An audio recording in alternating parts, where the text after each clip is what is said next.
Hey, what's going on, guys? So we've been talking about the Pokemon Brilliant Diamond and Shining Pearl leaks for the last couple of days. The first video we did, I discussed the sort of initial summary of what's going on and my thoughts regarding it. Then in the second video, we discussed the recent controversy regarding the games not having certain features that many expected to be in the game based on the bar set by previous Pokemon remakes, and sort of where I'm sitting on that whole situation as well. Now, today we are going to be discussing some of the more positive aspects to these remakes and what I consider to be welcome improvements based on the leaks we've received. That said, make sure to sit back, relax, and let's dive right in.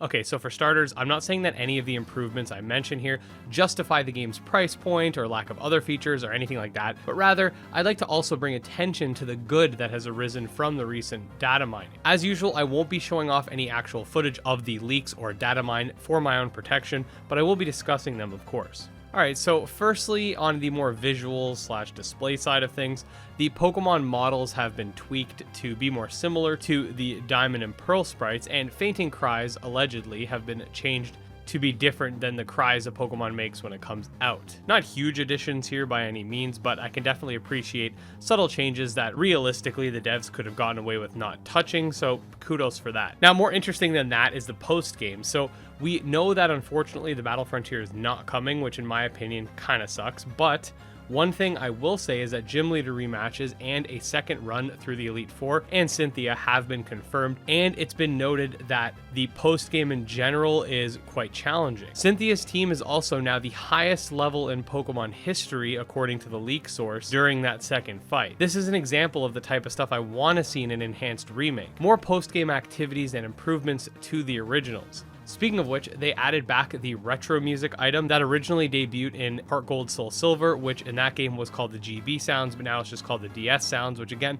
is another much appreciated addition that I believe was lacking in ORAS and definitely was lacking in Let's Go. Okay, so I don't want to touch on stuff that was originally in Diamond and Pearl too much, because adding something back that was already in the game isn't really an improvement, but it does seem that all of the event legendaries will be making some type of return. They've been able to replicate Darkrai and Shaman's events so far, so there's a good chance that all of those event Pokemon will be coming back, though there has been no word on the Azure Flute, which never actually ended up being public, so we'll see what goes on with that. Another addition to the game is an area called the Ramanus Park, which allows you to take shards that you find in the Grand Underground and then exchange these shards for slates, which allow for interactions and ultimately the ability to capture previous generation legendaries, which again is another much appreciated addition to the game. The Poke Radar has also been improved in that the grass will shake continuously until you've entered a patch, and Pokemon can now have hidden abilities via this system as well.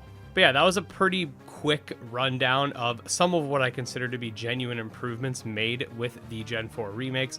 There's a lot to talk about with regards to decisions that I perhaps don't agree with, and potentially that could also be a video in and of itself that I tackle in this sort of format. So let me know if you guys want me to touch on that or if you think I got my point across in the last two videos. That said, there are more leaks to confirm smaller stuff like certain items coming back or a special room for Giratina, but what I mentioned in this video is what I consider to be the more important changes in my opinion. That said, if you did enjoy the video and want to stay up to date on Pokemon or just the overarching monster taming genre in general, definitely subscribe to the channel. You can also check me out on Twitter at GymLeaderEd.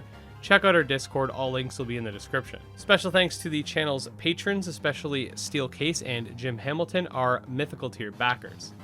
That said, we'll see you guys next time. Peace.